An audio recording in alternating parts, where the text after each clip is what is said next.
Hello everyone. आज हम हमारा सीटेट का जो 2021 वाला पेपर 1 हुआ था उसके सीडीपी के क्वेश्चंस डिस्कस करेंगे।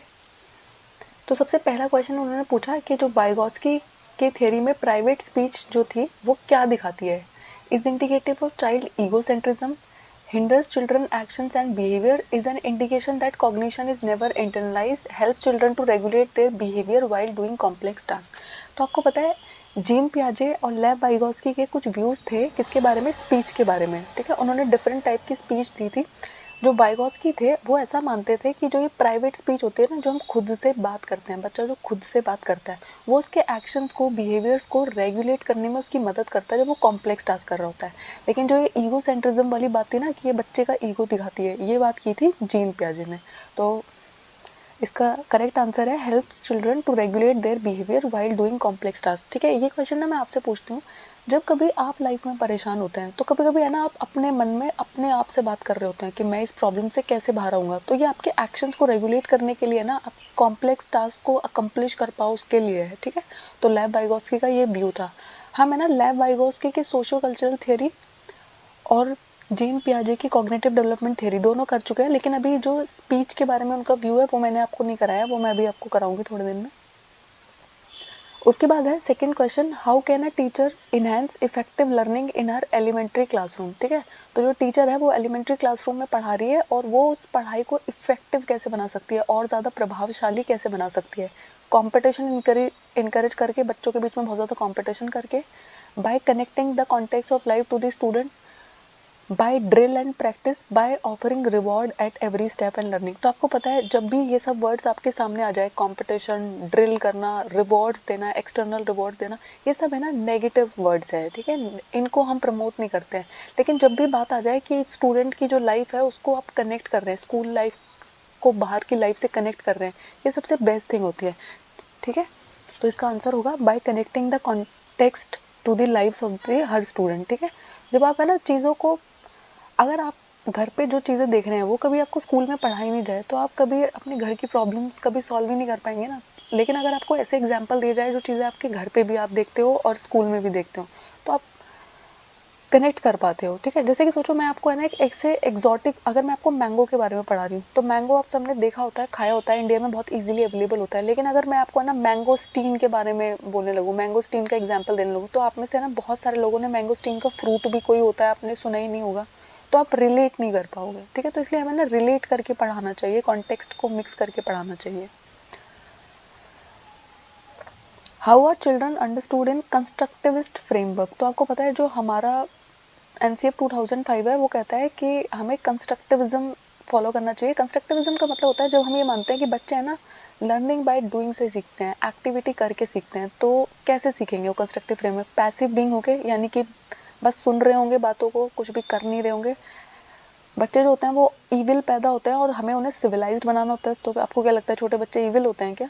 मिनिएचर अडल्ट्स है are being born with curiosity to explore the world. तो आपको पता है जो बच्चे होते हैं वो क्यूरियोसिटी के साथ पैदा होते हैं, बहुत सारे क्वेश्चन पूछते हैं ना छोटे बच्चों को, अगर आप देखोगे हमेशा उनका मुंह कभी बंद ही नहीं होता है, क्वेश्चन पूछते ही रहते हैं, पूछते ही रहते हैं। ठीक है, और वो है ना क्यूरियोसिटी है उनके अंदर पूरी दुनिया को एक्सप्लोर करने की। ठीक है, ये सही बात है, ना तो बच्चे ईविल होते हैं। ठीक है, कोई ईविल नहीं होते हैं बच्चे।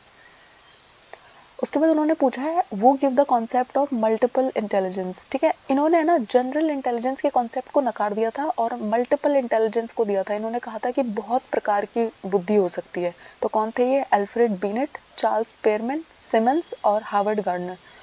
तो अगर आपने मेरे लेक्चर्स देखे हैं तो मैंने आपको बताया कि मल्टीपल इंटेलिजेंस थ्योरी किसने दी है? हार्वर्ड गार्डनर ने दी है। और इन्होंने कितने टाइप की इंटेलिजेंस बताई थी? इन्होंने ना 8 टाइप की इंटेलिजेंस बताई थी, और वो 8 के 8 टाइप्स बहुत इंपॉर्टेंट है क्योंकि उन्हीं से क्वेश्चन फ्रेम होता है। आजकल है ना बहुत डायरेक्ट सा क्वेश्चन, जैसे ये क्वेश्चन तो बहुत ईजी क्वेश्चन पूछ लिया उन्होंने, लेकिन ऐसे नहीं आता है, बहुत टफ आता है। आप कभी कभी है ना, मतलब वो क्वेश्चन ईजी होगा लेकिन उन्होंने ना पूछने का तरीका ऐसा बनाया होगा कि आपको ऐसा लगेगा कि टफ लग रहा है। ठीक है, और मैंने आपको ना 2023 में जो अगस्त में हमारा एग्जाम हुआ था ना, उसके पेपर 1 और पेपर 2 दोनों के सीडीपी क्वेश्चंस करा दिए, आप उनको भी देखिएगा क्योंकि वो थोड़े डिफिकल्ट आए थे, डिफरेंट आए थे, तो उससे आपको बहुत अच्छा आइडिया होगा। लेकिन हमें ना दोनों करके जाने चाहिए, ईजी, डिफिकल्ट, मॉडरेट, क्योंकि हमें नहीं पता ना हमारा एग्जाम कैसा आ जाएगा।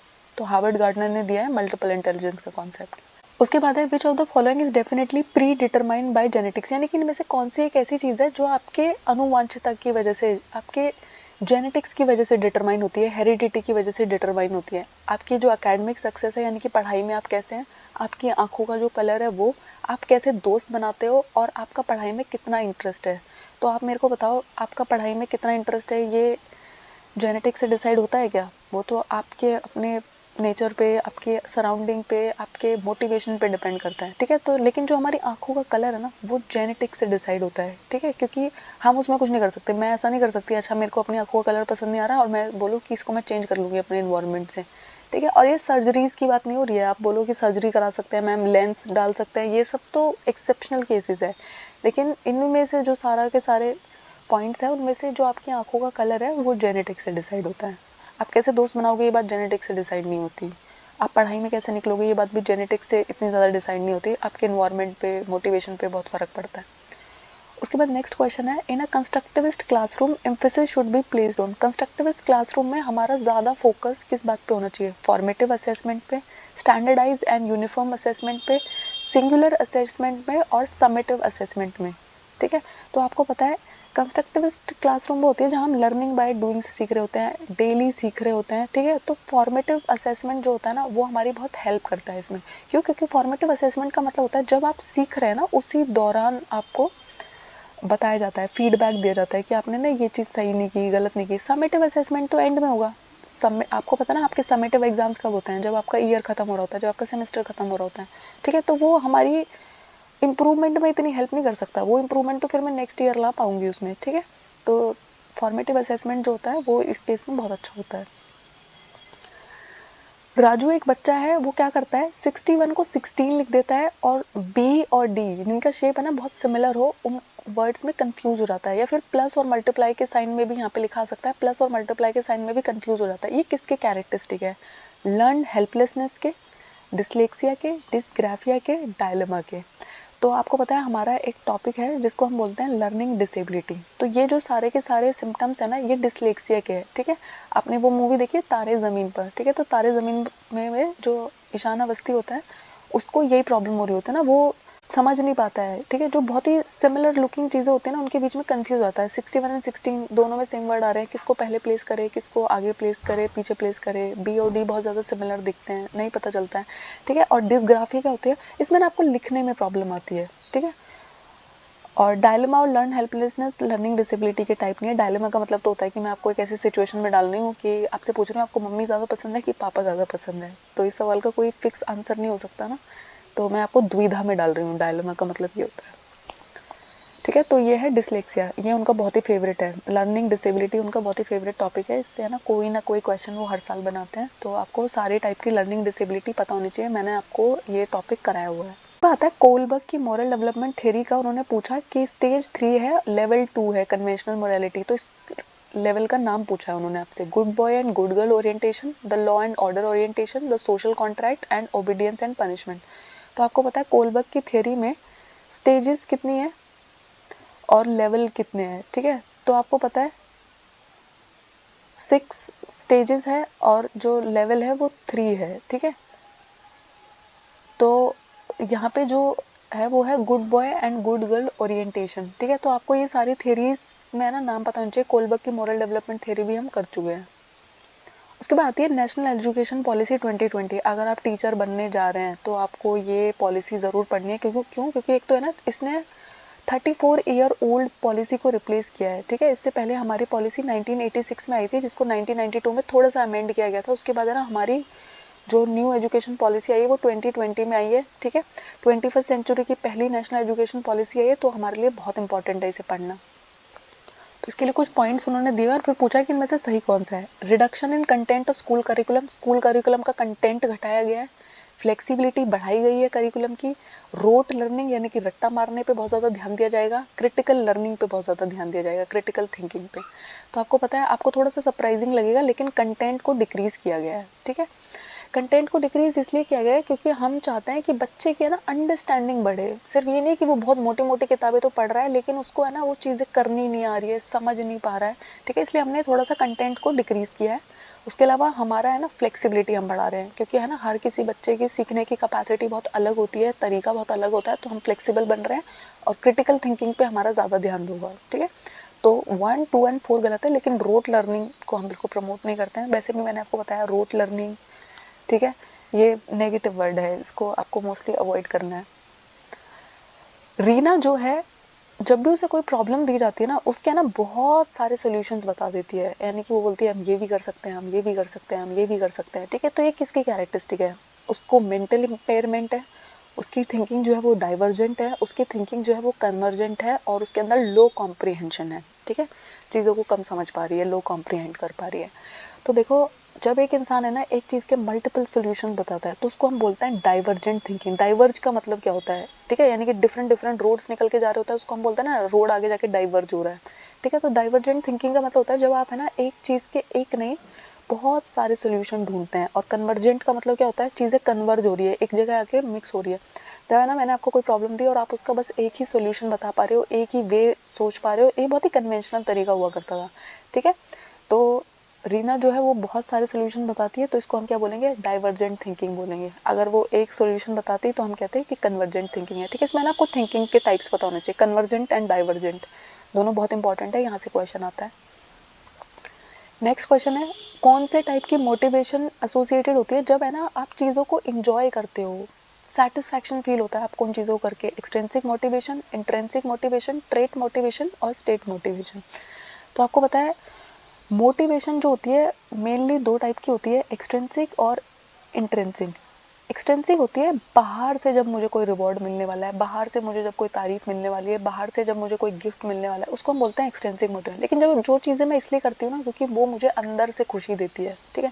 जैसे मुझे ना गार्डनिंग करना बहुत खुशी देता है, पढ़ाना बहुत खुशी देता है, तो ये मेरे लिए क्या है, इंट्रिंसिक मोटिवेशन की तरह काम करते हैं, जो एक्टिविटी आपको सेटिस्फाइंग लगे। कभी कभी आपने देखा है लोग है ना बहुत हाई पेइंग जॉब कर रहे होते हैं, बहुत ज़्यादा हाई पेइंग जॉब कर रहे होते हैं, लेकिन जब आप उनसे पूछोगे ना कि आप खुश हो तो वो बोलते हैं नहीं बिल्कुल खुश नहीं हो। क्यों? क्योंकि वो है ना उसे बस एक्सट्रिंसिक मोटिवेशन के लिए कर रहे होते हैं। लेकिन कुछ लोग होते हैं वो चाहे थोड़े कम पैसे भी कमा रहे हो बहुत खुश होते हैं, तो आप उनसे पूछोगे ना कि क्यों, तो कहते हैं कि अरे बहुत सेटिस्फाइंग है ना, ये काम करना मुझे बहुत पसंद है, ठीक है।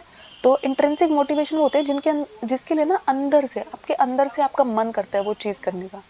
उसके बाद है स्पेशली एबल्ड चिल्ड्रन जो है वो इंक्लूसिव क्लासरूम में किस किस बात से उनको बेनिफिट होएगा? आप इंडिविजुअलाइज्ड गोल उनके लिए सेट कर रहे हो, कॉम्पिटिटिव इथोस रख रहे हो, कोऑपरेटिव लर्निंग कर रहे हो, स्टैंडर्ड इंस्ट्रक्शन फॉलो कर रहे हो, ठीक है। तो आपको पता है सेटिंग ऑफ इंडिविजुअलाइज्ड गोल्स ये अच्छी बात है। इंक्लूसिव क्लासरूम में ना हम हर बच्चा अलग है तो उसके लिए गोल्स भी हम अलग सेट करेंगे। कोऑपरेटिव लर्निंग करना तो बहुत अच्छी बात है, ठीक है। तो 1 एंड 3 करेक्ट है। कॉम्पिटिटिव इथोस को हम इतना प्रमोट नहीं करते, कॉम्पिटिशन वर्ड को है ना हम थोड़ा नेगेटिवली लेते हैं, ठीक है। और स्टैंडर्ड इंस्ट्रक्शन का मतलब होता है कि सारे बच्चों को ना मैं एक तरीके से पढ़ा दूंगा। सोचिए इंक्लूसिव क्लासरूम वो होता है जिसमें है ना हर टाइप के बच्चे वहाँ पर होते हैं, ठीक है। तो वहाँ पे है ना वो बच्चा भी हो सकता है जो ब्लाइंड है। अब मैं ब्लाइंड बच्चे को एक ऐसे तरीके से कैसे पढ़ा दूँ जिससे मैं ऐसे बच्चे को पढ़ाने वाली हूँ जिसको आराम से दिखाई देता है, वो तो प्रेजेंटेशन आराम से देख पाएगा। उसके बाद नेक्स्ट क्वेश्चन है कि इनमें से कौन सा स्कैप फोल्डिंग का एग्जाम्पल नहीं है? आपको है ना क्वेश्चन में ये वाली बात जरूर ध्यान रखनी है कि नॉट लिखा हुआ है या फिर नहीं लिखा हुआ है, ठीक है। तो रोट मेमोराइजेशन करना स्कैप फोल्डिंग का एग्जाम्पल, प्रॉम्प्ट्स एंड क्यूज देना, पीयर ट्यूटरिंग करना, मॉडलिंग स्किल फॉर इमिटेशन करना। तो ये सब कुछ तो अच्छी बात है, लेकिन रोट मेमोराइजेशन जो है ये स्कैप फोल्डिंग है। स्कैप फोल्डिंग का मतलब होता है जब टीचर है ना टेम्परेरी हेल्प प्रोवाइड करती है, बच्चा है ना क्वेश्चन में कहीं अटक गया है तो पूरा आंसर नहीं बता रही लेकिन उसको ना थोड़े से हिंट्स दे रही है, जिसको हम प्रॉम्प्ट्स एंड क्यूज बुलाते हैं। पीयर ट्यूटरिंग करा रही है, यानी कि जो आपकी क्लास का कोई बच्चा है उसको बोल रही है कि थोड़ी सी मदद कर दो, ठीक है। ये सब अच्छी बातें होती है, लेकिन रट्टा मारने के लिए कह रही है ये अच्छी बात नहीं है ना। तो रोट मेमोराइजेशन जो है वो स्कैप फोल्डिंग का एग्जाम्पल नहीं है। उसके बाद है which of the following statement about understanding of children error is not correct, ठीक है। बच्चे जो है वो बहुत सारी गलतियां करते हैं, उनके बारे में कौन सी बात सही नहीं है? तो एरर जो है वो मीनिंगफुल होते हैं टीचिंग लर्निंग प्रोसेस में, क्योंकि एरर करना एक नेचुरल चीज़ है। टीचर को है ना ये कॉन्सेप्चुअल अंडरस्टैंडिंग के बारे में अवेयर करते हैं, बच्चे की थिंकिंग में इंसाइट देते हैं, assigning grade and position to the student in the class, बच्चे के है ना पोजीशन और ग्रेड डिसाइड करने में मदद करते हैं। ये गलत बात है ना, बच्चे को है ना, हम है ना एरर्स को इसलिए देखते हैं, पहली बात तो हम मानते हैं एरर जो है ना, गलतियाँ जो वो कर रहा है, उससे ना आपको ये पता चलता है कि उसको क्या समझ नहीं आ रहा है, तो कॉन्सेप्चुअल अंडरस्टैंडिंग के बारे में हो गया। चिल्ड्रन क्या सोच रहा है, वो क्या सोच रहा था कि उसने कोई चीज़ गलत क्यों कर दी, ठीक है, तो आपको उसके बारे में पता चलता है। लेकिन आप ग्रेड एंड पोजीशन दे पाएंगे इसके बारे में पता नहीं चलता। टीचर है रश्मि, वो क्या करती है अपने क्लास में है ना टास्क कराने के लिए, ठीक है, वो क्या करती है अलग अलग टाइप के ग्रुप्स बनाती है जिससे ना पीयर लर्निंग हो पाए। तो वो कौन सी थ्योरी उसके एक्शन को सपोर्ट करती है? कोलबर्ग की moral development theory, Sigmund Freud की साइकोसेक्सुअल थ्योरी, बीएफ स्किनर की behaviouristic theory and live Vygotsky की सोशियो कल्चरल थ्योरी। तो अगर आपने ना लाइव वाइगोस्की की सोशियो कल्चरल थ्योरी पढ़ी है तो आपको पता है वो मानते थे कि पीयर कोलैबोरेशन से ना बहुत ज़्यादा चीज़ें सीख सकते हैं, लोगों से कोलैबोरेट करके, सोसाइटी से कोलैबोरेट करके आप बहुत कुछ सीख सकते हैं। 16 क्वेश्चन है ना, आजकल ये उनका बहुत फेवरेट हो रखा है। अगर आप 2023 अगस्त में जो पेपर हुआ उसको देखोगे ना, तो उन्होंने असर्शन और रीजन से है ना भर भर के क्वेश्चन पूछे हुए थे। तो उन्होंने असर्शन में पूछा है, education fails the child when children are expected to reproduce knowledge in more or less the same way it was received. यानी कि जब है ना बच्चे को आप ये कहते हो कि जो मैंने पढ़ाया ना एग्जैक्टली वही लिख दो, एक तरीके से है ना एग्जाम में मुझे वही चाहिए जो मैंने आपको पढ़ाया है। इसका रीजन क्या है? Reproduction of information is a meaningful indicator of child learning. तो ऐसा टीचर इसलिए कहती है क्या कि क्योंकि अगर आप बच्चा एकदम सेम इन्फॉर्मेशन रिप्रोड्यूस कर देगा तो ये है ना उसकी मीनिंगफुल लर्निंग को शो करता है, बच्चे की मीनिंगफुल लर्निंग को शो करता है। तो आपको पता है कि असर्शन तो सही है, लेकिन क्या ये रीजन होता है? रिप्रोडक्शन सबसे बेस्ट तरीका है क्या? मैंने आपको तोते की तरह कोई बात रटवाई, वही चीज आपने लिख दी। जैसे कि सोचिए मैंने आपको है ना माई बेस्ट फ्रेंड का ऐसे लिखना सिखाया, ठीक है, मेरा कॉन्सेप्ट था आपको ऐसे लिखना सिखाना, लेकिन आप है ना मैंने आपको बाद में दिया माई फादर का, तो क्या सेम लाइनें रिपीट कर दोगे क्या आप वहाँ पे? करते हैं ना, हमें बोलते हैं कि बस लाइनें चेंज कर दो। तो ये रिप्रोडक्शन जो होता है वो कभी भी मीनिंगफुल तरीका नहीं होता है। तो ए जो है वो सही है, बट आर जो है वो बिल्कुल गलत बात है। रिप्रोडक्शन करना यानी कि सेम इन्फॉर्मेशन को तोते की तरह रट देना is not at all meaningful, ठीक है, बिल्कुल भी मीनिंगफुल नहीं है। अच्छा, अब एक इंसान है जो है ना जिसको मैं कोई भी प्रॉब्लम देती हूँ ना वो उसका एक ही सोल्यूशन बताता है, ठीक है, तो ये किस चीज़ की कैरेक्टरिस्टिक को दिखाता है? कन्वर्जेंट थिंकिंग दिखाता है, डाइवर्जेंट थिंकिंग दिखाता है, स्टैटिक थिंकिंग दिखाता है, एनिमिस्टिक थिंकिंग दिखाता है। तो आपको पता है मैंने है ना, अब हमारे सीटेट के एग्जाम में सिर्फ 28 डेज बचे हैं, तो मैंने एक 30 डे की सीरीज शुरू की है जिसमें ना मैं डेली आपको एक कॉन्सेप्ट करा रही हूँ, और उसमें है ना मैंने आपको एक कन्वर्जेंट थिंकिंग और डाइवर्जेंट थिंकिंग वाला कॉन्सेप्ट करा दिया है। तो इसका जो आंसर है वाले में मैं आपको बता देती हूँ, कन्वर्जेंट थिंकिंग इसका आंसर है। अब इसका आंसर कन्वर्जेंट क्यों है वो देखिए।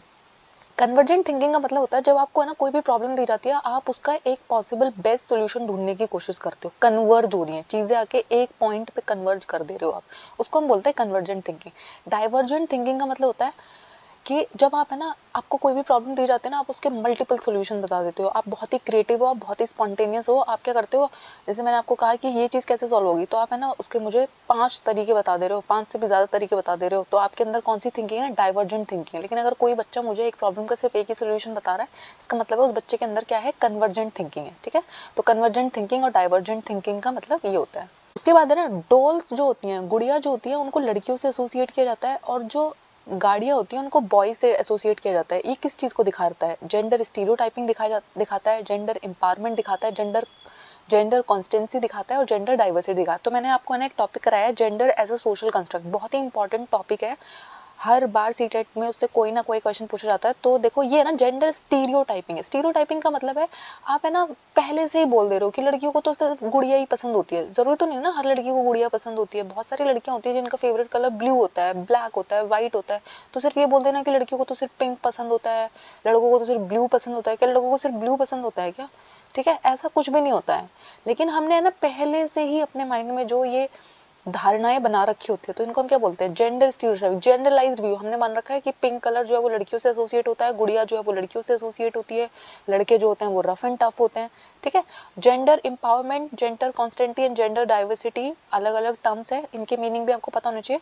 जेंडर कॉन्स्टेंसी का मतलब होता है जब है ना आप अराउंड 3 साल के होता है ना बच्चा, जब एक 3 साल का बच्चा होता है उसको ना पता चल जाता है कि उसका जो जेंडर है ना वो चेंज नहीं हो सकता। यानी कि अगर वो लड़का है तो वो अपने आप को एक्सेप्ट कर लेता है कि मैं लड़का ही रहूंगा, जो लड़की है वो अपने आप को एक्सेप्ट कर लेती है कि मैं लड़की ही रहूंगी, ठीक है। उसके बाद नेक्स्ट क्वेश्चन है, what is the role of teacher and student in constructivist classroom? Constructivist classroom वो होता है जहाँ पे हम लर्निंग बाय डूइंग से सीखते हैं, एक्टिविटी करके सीखते हैं।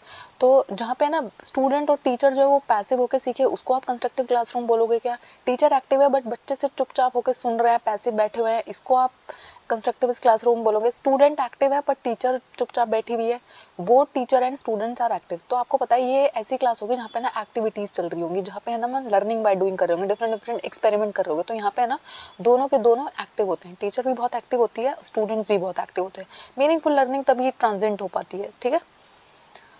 उसके बाद नेक्स्ट क्वेश्चन है जीन पियाजे की थ्योरी। तो आपको पता है ना जीन पियाजे ने जो थ्योरी दी है उसका नाम है कॉग्निटिव डेवलपमेंट, ठीक है। तो उन्होंने बोला है कि जब आप है ना एक न्यू स्कीमा बनाते हो, जब आप है ना आपके दिमाग के अंदर एक ऑलरेडी एक स्कीमा था, एक पुरानी इन्फॉर्मेशन थी, लेकिन उससे है ना आपका काम नहीं चल रहा, उससे आप है ना बात समझ नहीं पा रहे हो, तो आपने है ना एक न्यू स्कीमा बना दिया। तो इसको आप क्या बोलोगे? ऑर्गेनाइजेशन बोलोगे, अडेप्टेशन बोलोगे, एसिमिलेशन बोलोगे, अकोमोडेशन बोलोगे, ठीक है। तो क्या कहोगे आप इसको?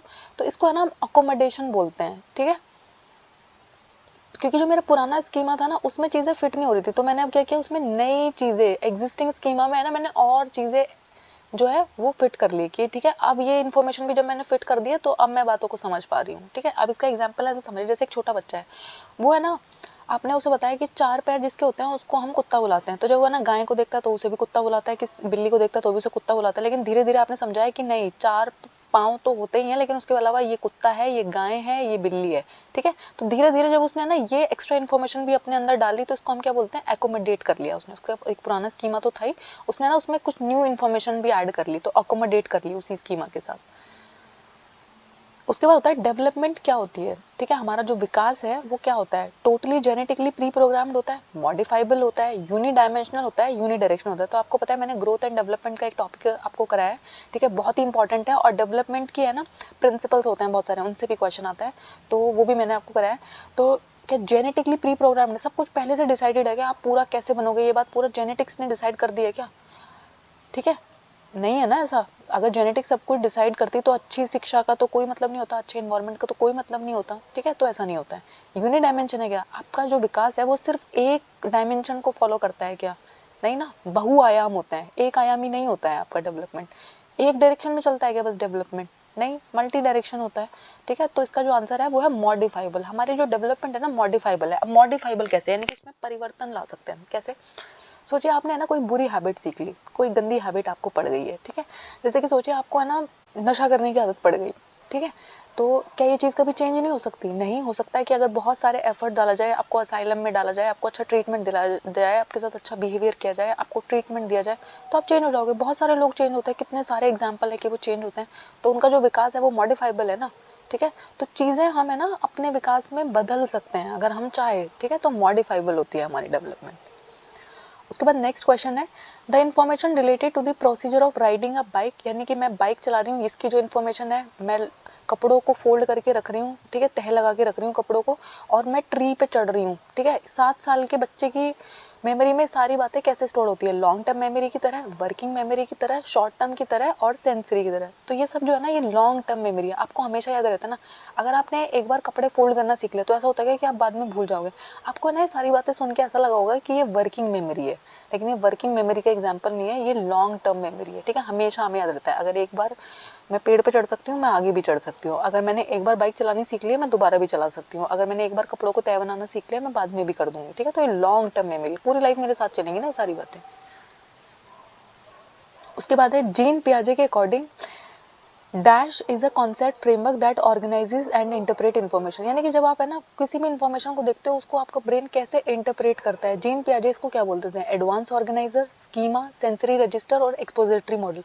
तो अगर आपने मेरा जीन पियाजे वाला वीडियो देखा है जिसमें मैंने जीन पियाजे की कॉग्निटिव डेवलपमेंट थ्योरी आपको बताई है, तो वहाँ मैंने आपको एक कॉन्सेप्ट समझाया था स्कीमा। स्कीमा का एक दूसरा मतलब होता है माइंड मैप्स। आपका दिमाग है ना जब भी आप किसी जगह पे जाते हो, ठीक है, किसी चीज़ को देखते हो, तो आपका माइंड है ना एक मैप बना लेता है। अब ये मैं आपको इसका एग्जांपल देती हूँ। एकदम से मैं आपको कह रही हूँ हाथी कैसा दिखता है, तो आपके माइंड में एक इमेज क्रिएट हो रही है ना। ऐसा तो नहीं है आप सोच नहीं पा रहे हाथी कैसा है, क्यों? क्योंकि आपका है ना एक माइंड में स्कीमा है हाथी के बारे में, ठीक है। मैं आपको बोल रही हूँ मैंगो, तो आपके माइंड में एकदम से एक पिक्चर आ रही है कि मैंगो कैसा दिखता है, उसका टेस्ट कैसा है, आ रहा है ना ये सब कुछ। तो ये क्या है? क्योंकि आपका स्कीमा बना हुआ है, आपका माइंड मैप बना हुआ है इन चीज़ों के बारे में, ठीक है। उसके बाद है ना अनुपमा एक साइंस टीचर है, वो है ना जब मैथमेटिक्स पढ़ा रही होती है ना तो उससे ना दूसरे जो सब्जेक्ट्स है उनको भी लिंक करके पढ़ाती है। तो ये जो पैडागोजी है ये किस टाइप की है? ये मिसकंसेप्शंस बढ़ा देगी बच्चों के अंदर, ये नॉलेज के एक्विजिशन को रोक देगी, हिंडर करेगी, ठीक है। ये नॉलेज को है ना लर्निंग को हिंडर करेगी, ठीक है, बच्चों का बर्डन बढ़ा देगी ऐसा करना। Would help in transfer of learning and promote interdisciplinary science. तो आपको पता है, वैसे तो आपको ऑप्शन देख के समझ आना चाहिए, पर अगर आपको समझ नहीं आ रहा तो मैं आपको बता दूं। ट्रांसफर ऑफ लर्निंग होगा। ट्रांसफर ऑफ लर्निंग का मतलब होता है जब आप है ना इंग्लिश की क्लास पढ़ रहे होते हैं, वहाँ कभी कभी है ना आप ट्रायंगल वर्ड सीख जाते हो। ट्रायंगल का मतलब होता है त्रिभुज। तो जब आप मैथ्स की क्लास पढ़ोगे तो वो वहाँ पे काम आएगा कि नहीं आएगा कि ट्रायंगल किसको बोलते हैं। कभी कभी है ना आप किसी और सब्जेक्ट का क्वेश्चन सॉल्व कर रहे थे, लेकिन उसमें है ना वो चीज़ आपने उसी सब्जेक्ट में नहीं सीखी थी, किसी और सब्जेक्ट में सीखी थी, लेकिन वो नॉलेज है ना कहीं और काम आ जाती है। तो इसको हम क्या बोलते हैं, ट्रांसफर ऑफ नॉलेज। और इंटरडिसिप्लिनरी का मतलब क्या होता है, इंटरडिसिप्लिनरी का मतलब होता है जब है ना मैं आपको सिर्फ एक डिसिप्लिन स्ट्रिक्टली नहीं सिखा रही हूँ। मैं ऐसा नहीं कह रही हूँ कि सिर्फ मैथ्स की क्लास में ना हम बस मैथ्स ही सीखेंगे, ये चीज़ आप कहीं और इस्तेमाल नहीं कर सकते, किसी और सब्जेक्ट में ये चीज़ आपकी मदद नहीं कर सकती। आपको पता है ना मैथ्स के कॉन्सेप्ट हमारी ज़िंदगी में, साइंस के कॉन्सेप्ट सॉल्व करने में भी हमारी हेल्प करते हैं, है ना। लैंग्वेज जो हम सीखते हैं उससे हमारे मैथ्स के प्रॉब्लम सॉल्व होते हैं। अगर आपको लैंग्वेज ही ना आती हो, अगर आपको भाषा ही नहीं आती है, तो हिंदी का जो इंग्लिश मतलब मैथ्स का जो प्रॉब्लम लिखा होगा वो लिखा हुआ क्या है, उसका मीनिंग क्या है, आप कैसे बता पाओगे, नहीं बता पाओगे ना। कॉम्प्रीहेंड नहीं कर पा रहे, अगर आपकी क्वेश्चन क्या पूछा है, अगर आप यही कॉम्प्रीहेंड नहीं कर पा रहे तो आप उसका आंसर कैसे बताओगे, ठीक है। उसके बाद है which of the following does not depict appropriate strategy for learning in a constructive classroom. तो कंस्ट्रक्टिव क्लासरूम में कौन सा तरीका अच्छा नहीं है, डज नॉट डिपिक्ट। एक्सपेरिमेंट करना, ड्रिल एंड रिकॉल, ठीक है, encouraging multiple perspective and group collaboration. तो मैंने आपको इतनी बार बताया है कि कंस्ट्रक्टिव क्लासरूम में ना हम एक्सपेरिमेंट कर करके देखते हैं, ग्रुप कोलैबोरेशन तो बहुत अच्छा तरीका है, मल्टीपल पर्सपेक्टिव से चीज़ों को सोचना तो बहुत अच्छा तरीका है, लेकिन ड्रिल एंड रिकॉल यानी कि मैं आपको ना बोल रही हूँ दिमाग पे जोर डालो, बार बार 10 बार इस चीज़ को लिखो, ठीक है। ये जो तरीका होता है ना इसको अब हम इतना प्रैक्टिस नहीं करते, ठीक है। ड्रिल एंड रिकॉल मोस्टली हम मैथ्स में यूज़ करते हैं। जैसे हमसे एक प्रॉब्लम सॉल्व नहीं हो रही तो हमारी टीचर से बोल देती है कि इसको ना 4 5 6 10 बार करके देखो, फिर आपसे होने लग जाएगी। लेकिन इस तरीके को ना अब हम इतना प्रमोट नहीं करते हैं, ठीक है। ड्रिल कराना मतलब ये हो ना रट्टू तोता बना रहे हो ना आप बच्चे को, वो करना नहीं सीख जाएगा इस क्वेश्चन को, उसको रट जाएगा बस ये क्वेश्चन, ठीक है। तो ड्रिल एंड रिकॉल जो है वो कंस्ट्रक्टिव क्लासरूम में इतना अच्छा अप्रोच नहीं माना जाता है। 26 क्वेश्चन है which of the following statement about children failure is correct. बच्चा फेल हो रहा है, इसके बारे में कौन सा स्टेटमेंट करेक्ट है। Child failure is a reflection of the system inability to cater to her individual need. बच्चे का जो फेलियर है वो दिखाता है कि सिस्टम कितना इनेबल है उसकी इंडिविजुअल नीड्स को फॉलो करने के लिए। जो मार्जिनलाइज कम्युनिटी के बच्चे होते हैं उनके बस की नहीं है एकेडमिक सक्सेस में कुछ बड़ा कर देना। चाइल्ड के जो फेलियर है वो उसके जेनेटिक डिफेक्ट्स को दिखाता है, यानी कि उसकी आनुवांशिकता में कोई दिक्कत है, उसके फैमिली की जीन्स में कोई प्रॉब्लम है। चिल्ड्रन हुज पेरेंट्स जिनके बच्चे जिनके माँ बाप कभी स्कूल नहीं गए होते वो कभी अच्छा कर ही नहीं पाते हैं, वो इंटरेस्टेड ही नहीं होते पढ़ने में। तो ये तो गलत बात है ना। कितने सारे लोग होते हैं जिनके माँ बाप को स्कूल जाने का चांस नहीं मिला, लेकिन आज वो बच्चे उनके बच्चे बहुत अच्छा कर रहे हैं लाइफ में। जेनेटिक डिफेक्ट्स को आप नहीं कह सकते। बहुत सारे बच्चे हैं जिनको हो सकता है उनके माँ बाप का पढ़ने में इतना इंटरेस्ट नहीं रहा हो, लेकिन आजकल के बच्चों का बहुत इंटरेस्ट है, ठीक है। तो जेनेटिक डिफेक्ट्स भी टोटली रीज़न नहीं होता। मार्जिनाइज कम्युनिटी के बच्चे भी बहुत कुछ कर रहे हैं, तो आप ऐसे नहीं कह सकते कि मार्जिनाइज। तो यहाँ सबसे बेस्ट है कि जब भी कोई बच्चा फेल होता है ना, इसका मतलब होता है पूरा स्कूल सिस्टम फेल हो गया है, पूरा एजुकेशन सिस्टम फेल हो गया है, क्योंकि वो है ना उस बच्चे को समझा नहीं पाया, चीज़ें उसके तरीके से नहीं समझा पाया, उसे जैसे समझ आती थी वैसे नहीं समझा पाया। उसने बस एक रट्टू तोता वाला तरीका बता दिया कि आपको ऐसे ही आना चाहिए ना। बहुत बार आपके साथ भी ऐसा होता होगा ना, आपको ना एक क्वेश्चन समझ नहीं आ रहा, टीचर ने जैसे बताया आपको नहीं आ रहा, लेकिन आपके दोस्त ने उसको सिंपल करके बता दिया। क्यों? क्योंकि आपका दोस्त समझता है कि आपको बात कैसे समझ आएगी, है ना। तो आपको समझ आता है ना, फिर आपका वही सोचता है ना, अरे टीचर को क्यों नहीं आया ऐसे बताना, मुझे मेरे दोस्त ने भी तो बता दिया मुझे, है ना। उसके बाद 27 क्वेश्चन है, रमा के पास है ना एक ऐसा बच्चा है जिसको है ना दिखाई नहीं देता है, विजुअल इम्पेयरमेंट है, देखने में दिक्कत है उसे, ठीक है। तो किस तरीके के इंस्ट्रक्शन अडेप्टेशन उसे बनानी चाहिए इंक्लूसिव क्लासरूम। तो आपको पता है एक टॉपिक हमें करना है इंक्लूसिव स्कूल का। तो इंक्लूसिव एजुकेशन जो होती है उसमें होता है टू इंक्लूड ऑल, जिसमें ना हम सबको एक साथ लेकर चलते हैं, चाहे वो स्पेशल बच्चा है, चाहे वो इम्पेयर बच्चा है, चाहे वो बहुत हाई क्लास फैमिली से बिलोंग करता है, चाहे वो मार्जिनलाइज कम्युनिटी से बिलोंग करता है, ठीक है। तो एक बच्चे को दिखाई देता है, उसको आप बहुत सारी विजुअल रिप्रेजेंटेशन दिखाओगे क्या, बहुत सारी प्रेजेंटेशन दिखाओगे क्या, उसको बहुत सारा प्रिंट वर्क दोगे क्या, प्रिंट हुआ हुआ वर्क उसके क्या काम आएगा, तो देख ही नहीं सकता है ना।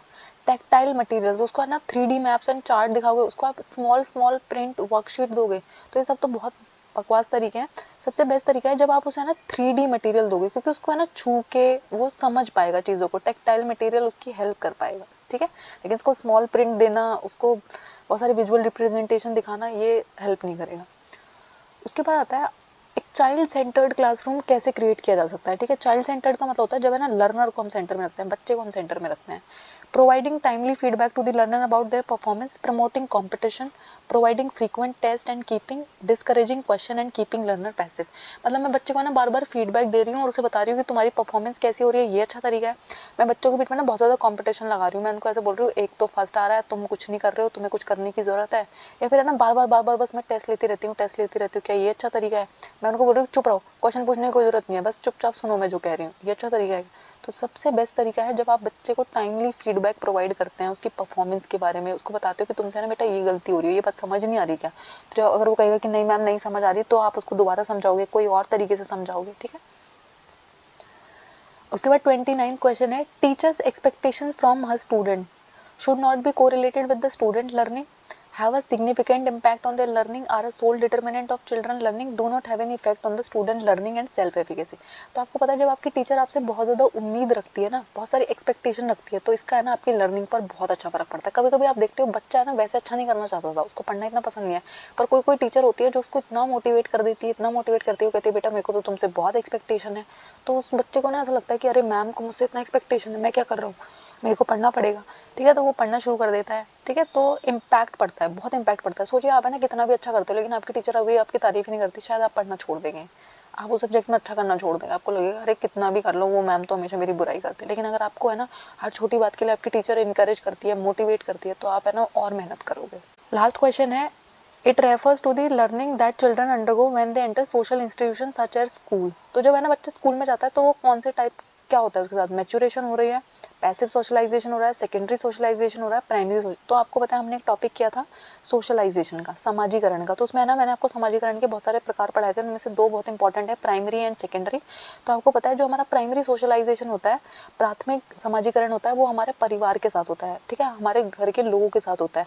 और जब हम स्कूल जाना शुरू कर देते हैं ना, लोगों से दोस्ती करने लग जाते हैं, बाहर के लोगों से दोस्ती करने लग जाते हैं, तो उसको हम बोलते हैं सेकेंडरी सोशलाइजेशन, ठीक है।